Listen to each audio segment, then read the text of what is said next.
Alright, what's going on, guys? So today we're going to be talking about, should you start a food truck business? The answer is hell. It's a yes. The thing with food truck businesses is, if they are done right, you are big chillin'. But if they are done wrong, yo, it is a pain in the... But anyways, so today we're going to be talking about, should you start a food truck business? Is it for you? Is it something that, it's doable? Is it worth it? All the good stuff, the ins and outs, the behind the scenes, the do's and don'ts in the food truck game. So that way you can make your own decision whether you think it's something you want to jump into and start or not. Off the top, it's a business. And what do you need when you're starting a business? Money. How much is it going to cost? It depends on what it is you're trying to do, how much you're trying to spend, how much you're trying to invest. If you're going to go all out, you can spend $150,000. If you're going to not go all out, you can spend $10K. It's a big range. So it all just comes down to what it is you want to do. But aside from all that, you can start with as little as $10,000. You can go up to $150,000. That's just total on what you need to spend to get a food truck up and running. Now, on the other hand, it could be all cool and glamorous from the outside, but guys, it is a hustle. It is a grind. It is nonstop work. It is nonstop beefs and fights and staying on your toes. Like, you don't understand. You'd only hear about this stuff in like stories and this and that, but it is real. You've got older heads who have been running the food truck game for 10 years that when a new food truck comes, they come at night and they cut their wires, they steal their generators, they pour sand in their gas tank. Bro, the stories that I've heard, the things that I've witnessed, the things that I've seen with my own eyes, it gets intense. But regardless, if you're ready to get your hands dirty, if you're ready to be involved, if you're ready to wake up early and stay up late and fight with people over parking spots, then this is the business for you. But anyways, on a real note, guys, the food truck game, it's not as pretty as it may seem. The first thing is, to make your money, it's very dependent on so many factors. The first factor being the weather. Something so simple can vary whether you make $100 a day, whether you make $1,000 a day, or whether you don't even make $100 a day. If the weather is bad, it's raining outside, chances are there's not going to be that many people walking by. And if you're not in a high traffic area with people with umbrellas who want to run inside, you're not going to be making any money. So that's the first thing. I know a lot of food truck owners, when it's raining or when it shows rain on the forecast, they're not going to bother going out, because once it says rain on the weather app, people aren't going to be walking. People aren't going to be outside. So that automatically cuts your income. Another thing is, depending on where you are in the world, it could be seasonal. So for me, I live in Canada. And if you know anything about Canada, half of the year, it is winter, snowstorm, negative 20 degrees, big boots, big jackets, and all that good stuff. Slush, and yeah, it's cold. It gets cold. So for a lot of food truck owners in Canada, they're not working for half the year. Now, if you do the food truck business right, you might be able to run it for the 6 months of the nice weather in the year, and then you're able to kind of chill for the next 6 months. Because it is a food truck, you don't have an overhead. So for example, if you have a store, you're paying, say, maybe 2 or 3K a month just on rent every month. With a food truck, obviously, unless you're renting it, which it still wouldn't be that expensive, you don't have that big of an overhead. You might have to park your truck. It's not going to cost you more than like $400 a month to park it in a storage unit. So, your cost per month compared to like a storefront or a restaurant is significantly lower. So if you grind the entire summer out, then maybe you can get away with not having to work for the next 6 months and just depending on the money you made. But, if there's ups and downs, if you got to invest more money, if you got to build and grow, or if you got a lot of expenses, working half the year is not going to cover the rest of the year, especially if you're living in an expensive city like Toronto. So that's another thing to keep in mind. And guys, I've said this multiple times and I'll say it again and again and again and again. It is a grind. It is a hustle. There is some really good spots in and around the city. Now, to get those spots, you will have to be fighting with other food truck owners who want that spot. So for my example, in my case, I have this area, right? There's a good spot that I like to park up at and sell my desserts at, because it's just a booming spot. When the weather is nice, tons of people are walking by, and you make good money there. I have to wake up at 3 in the morning to go park my truck there to make sure that I can reserve that spot and get that spot for the rest of the day.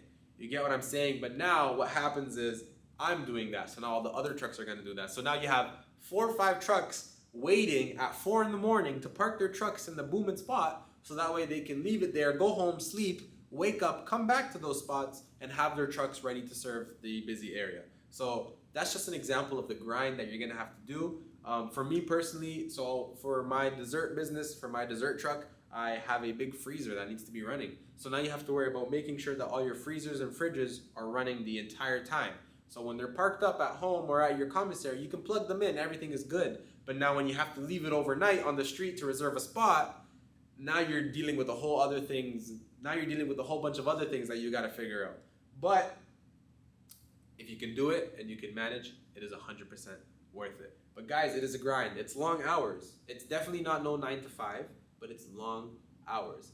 But the risk is worth the reward. And if you do it right, the reward is nice. I know food truck owners who make $100 a day. I know food truck owners who make $2,000 a day. So imagine if you're making $2,000 a day, say for example, there's 30 days in a month. Say you're making $2,000 a day for 10 of those days. You're chilling. You know what I'm saying? Like the money is good. The money is there, but it's only if it's done right.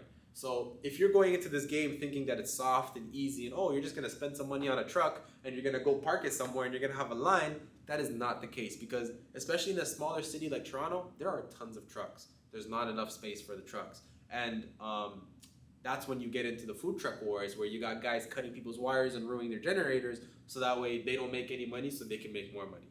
And I've seen it firsthand. I've seen tires being slashed. I've heard stories of people breaking into trucks. I've heard stories of people stealing generators so that way you don't have any way to power your truck for the day. You make no money. Now everyone's going to the other truck. It gets intense. And so another thing that you want to keep in mind is having a spot that will work. So I know a few food truck owners who do it year round.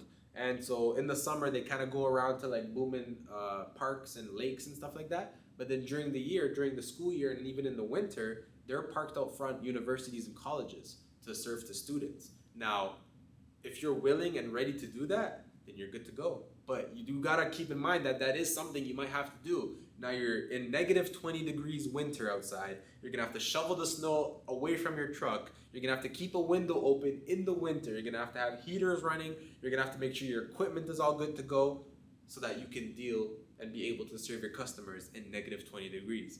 It is a grind. It is a hustle. It is work. It is not easy, but if done right and you're ready to get your hands dirty, then it is good to go. I've had my fair share of meetings with investors and private owners and families who wanted to start food truck business. Investors, they don't want to get their hands dirty. They just want to throw the money at it and have it make money. It's not that simple though. You're gonna have a solid system, a solid team, a solid truck, solid equipment, solid everything for it to be able to do that. But now if you're family owned and it's you on the truck, now you're controlling everything. You don't have to worry about giving a cut or a piece of change to someone else. It's all coming to you. So keeping in mind that you have costs to cover of your food, and then you have the time that you're spending on the truck. You have your employees. You have your everything else, that the permits, the licenses, the fees, and everything that goes into owning a food truck. These are all factors that you're gonna need to keep in mind and understand before starting a food truck. I made a video about license and permits in specific, but for something like that in Toronto, you need at least $5,000 just for the license and the permits. Now, once you get the license and permits, it lasts you, I think it's 6 months or 9 months, and you're good to go for those 6-9 months. And so now every year, you're gonna have to keep. Now, other things you gotta keep in mind is if you're buying an older food truck and something goes wrong with the engine, mechanical costs for a truck are through the roof. It's expensive, it's not cheap, nothing about it is cheap, nothing about it will ever be cheap. So you gotta keep in mind that you're gonna have to deal with that. And that means if your truck is in the shop, you're not making money. Now, if your truck is in the shop for a week, you're not making any money for a week. So you're gonna have to figure out a way and understand that. Can you supplement the lifestyle of being in a food truck where it's so weather dependent, it's so everything dependent, whether you make money or not. The weather has to be nice, your truck has to work, you have to find a good spot that's busy, and you have to have a good product, obviously, for it to all work. And now when all those things check green boxes, it works beautifully, you're making good money. Now, if one of those things falls short, now is when you start to struggle, now is when you're held back, now is when you're not making income, and now is when you gotta be on your feet and quick to deal with whatever problem and issue arises. And in the food truck game, you will deal with so many issues and problems. I don't care what anyone says, unless you're buying a brand new 2026 food truck, fully loaded with everything you may need, you're spending at least maybe $200,000. then yeah, you have peace of mind. You probably won't have any problems other than maybe even getting a spot. Unless you're renting a private property spot that's always busy and you could just, and you for sure guarantee have that spot for you, then you're good to go. But the thing is, when you get your permit and license, that doesn't guarantee you a spot. That just guarantees you the ability to be able to serve on the road. So now you just have to fight for the good spot. Now you have to figure out where you're gonna serve your customers, and now you're gonna have to make sure that everything else falls in line with that to make some money.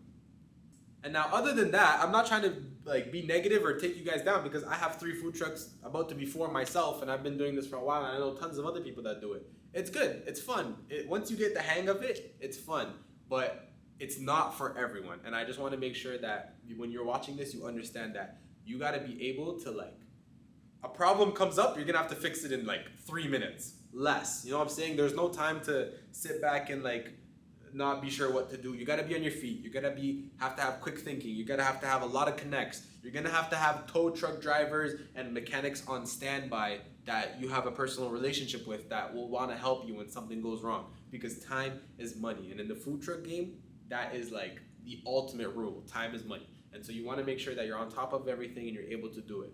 It is a grind. So like I'm saying, it's not for everyone, where it's like, if you're more of like a chilled back, lax person, or you're not too good on your feet, or you know, you can't really deal with tough situations right away, then this probably isn't for you.